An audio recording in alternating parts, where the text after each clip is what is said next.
Bismillahirrahmanirrahim. Assalamualaikum warahmatullahi wabarakatuh. Selamat pagi semua. Kami kelompok 1 yang beranggotakan 5 orang ingin mempresentasikan materi kami yang berjudul konten matematika. Sebelum masuk ke materi, izinkan saya untuk memperkenalkan anggota-anggota dari kelompok 1. Yang pertama ada Nurlala, yang kedua ada Nuri, yang ketiga ada Tegar, yang keempat ada Nina, yang terakhir ada Sri. Ya baik, pada materi konten matematika ini kita akan membahas 3 poin. Yang pertama ada konten dan pembelajaran, yang kedua konten matematika dalam PISA, dan yang ketiga ada strategi penyajian konten matematika. Dan untuk mempersingkat video ini, langsung saja kita masuk ke poin yang pertama. Kita akan membahas tentang konten dan pembelajaran. Pada poin pertama ini, kita akan membahas beberapa pengertian konten pembelajaran digital dan juga tips membuat konten digital. Nah, secara bahasa, konten artinya isi, kandungan atau muatan, dan dalam konteks komunikasi dan media, konten adalah pesan atau informasi yang disajikan melalui sebuah media, utamanya media online. Dan menurut Kamus Besar Bahasa Indonesia (KBBI), konten adalah informasi yang tersedia melalui media atau produk elektronik.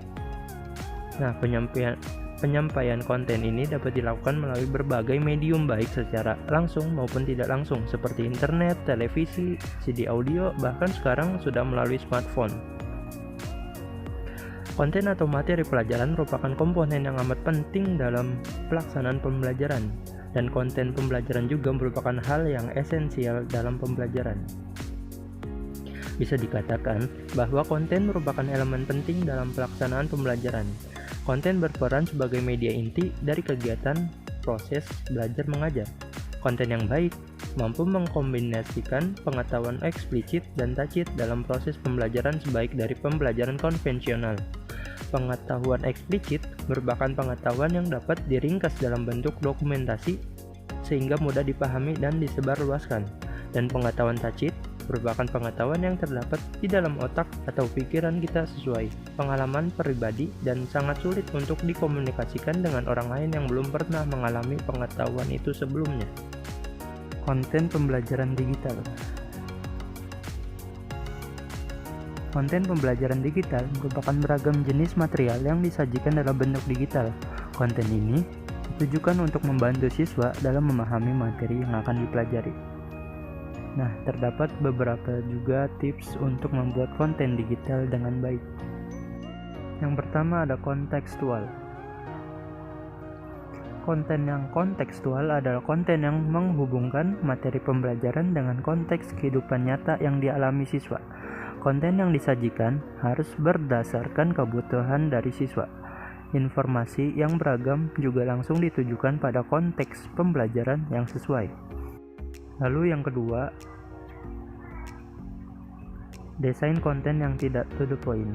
Seringkali desain konten pembelajaran terlalu terburu-buru untuk langsung ke intinya, yakni menemukan jawaban yang benar. Alangkah lebih baik jika siswa digiring untuk mengenal informasi terlebih dahulu, lalu beralih mengaplikasikan pengetahuan dan melakukan diskusi yang efektif. Mulailah dengan skenario yang berhipotesis, lalu mintalah dugaan situasional. Lalu yang ketiga, tidak merupakan tema besar materi. Setiap orang pasti setuju dengan mencacah konten lebih kecil adalah langkah yang baik dalam membuat digital learning content. Ketika membagi konten menjadi poin yang lebih kecil dan fokus pada satu materi kecil, namun saat itu juga terdapat kemungkinan siswa akan kehilangan gambaran besar dari keseluruhan materi. Selain itu, terkadang siswa juga kesulitan menghubungkan antara satu pengetahuan dengan pengetahuan lainnya. Mencacah konten itu baik, namun jangan melupakan gambaran dari tema besar materi tersebut. Lalu yang keempat, merancang pembelajaran yang meningkatkan kolaborasi. Siswa sering belajar secara asinkronus dan dengan kecepatan saat menggunakan konten pembelajaran digital. Seringkali, pengajar lupa untuk mendesain konten untuk kolaborasi dan memasukkan percakapan. Untuk itu, pengajar perlu melihat rancangan desain konten pembelajaran yang dapat menstimulasi inquiry dan percakapan untuk siswa yang mempelajari. Yang baik, selanjutnya menguji apersepsi. Sebagai pengajar, seringkali dalam pembuatan digital learning content menempatkan diri sebagai orang yang lebih tahu, sedang memberitahu orang yang belum tahu. Pengajar memperlakukan siswa secara merata bahwa mereka tidak tahu apapun. Jangan lupa bahwa siswa bisa saja sudah memiliki pengetahuan sebelumnya. Uji pengetahuan siswa mengenai materi yang akan kita ajarkan. Dan selanjutnya, mudah dipahami dan interaktif.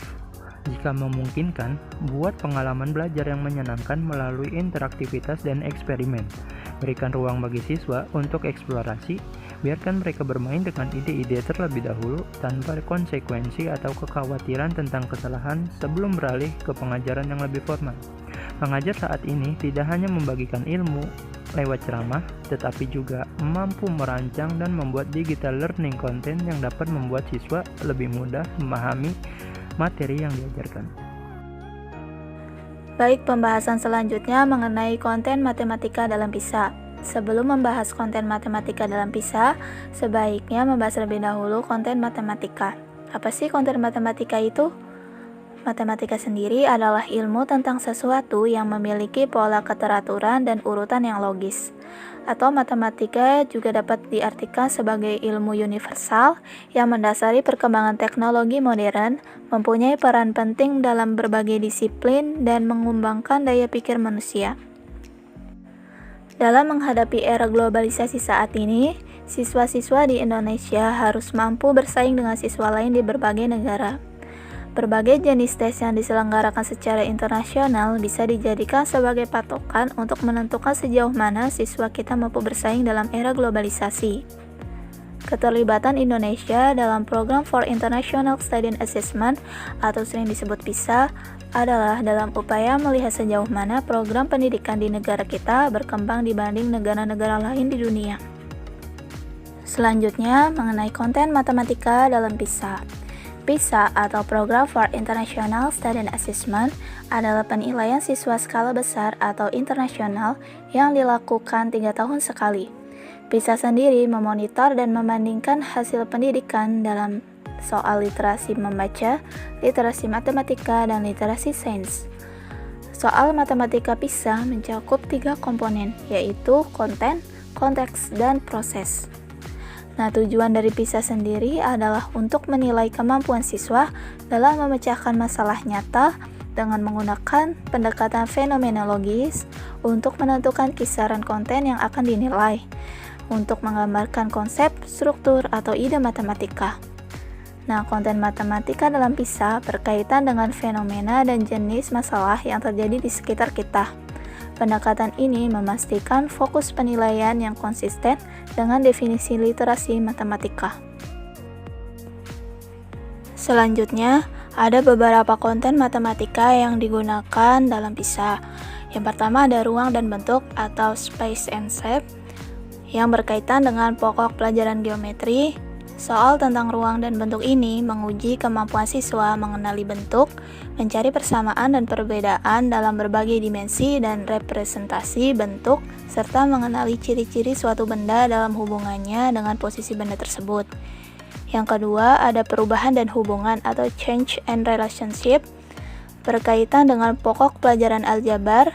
Hubungan matematika sering dinyatakan dengan persamaan atau hubungan yang bersifat umum, seperti penambahan, pengurangan, dan pembagian. Hubungan itu juga dinyatakan dalam berbagai simbol aljabar, grafik, bentuk geometris, dan tabel. Oleh karena setiap representasi simbol itu memiliki tujuan dan sifatnya masing-masing, proses penerjemahnya sering menjadi sangat penting dan menentukan sesuai dengan situasi dan tugas yang harus dikerjakan. Yang ketiga ada bilangan atau kuantiti. berkaitan dengan hubungan bilangan dan pola bilangan, antara lain kemampuan untuk memahami ukuran, pola bilangan, dan segala sesuatu yang berhubungan dengan bilangan dalam kehidupan sehari-hari, seperti menghitung dan mengukur benda tertentu. Termasuk ke dalam konten bilangan ini adalah kemampuan bernalar secara kuantitatif, mempresentasikan sesuatu dalam angka, memahami langkah-langkah matematika, berhitung di luar kepala, dan melakukan penaksiran. Nah, yang terakhir ada probabilitas atau ketidakpastian atau uncertainty, berhubungan dengan statistik dan peluang yang sering digunakan dalam masyarakat.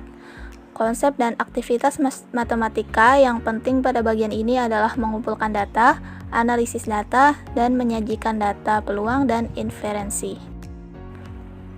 Selanjutnya, mengenai konteks matematika. Di dalam PISA, konteks matematika terbagi menjadi 4. Yang pertama ada konteks pribadi. Konteks pribadi secara langsung berhubungan dengan kegiatan pribadi siswa sehari-hari.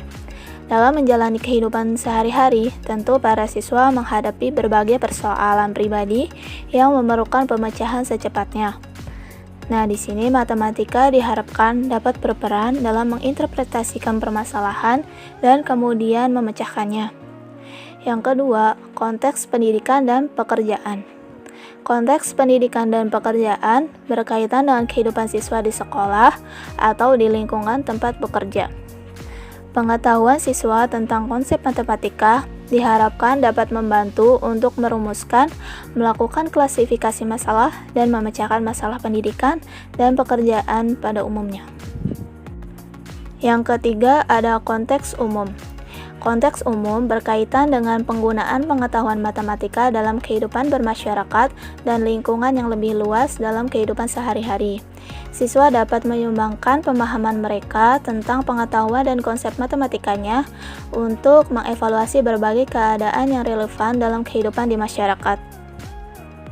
Nah, yang terakhir ada konteks ilmiah.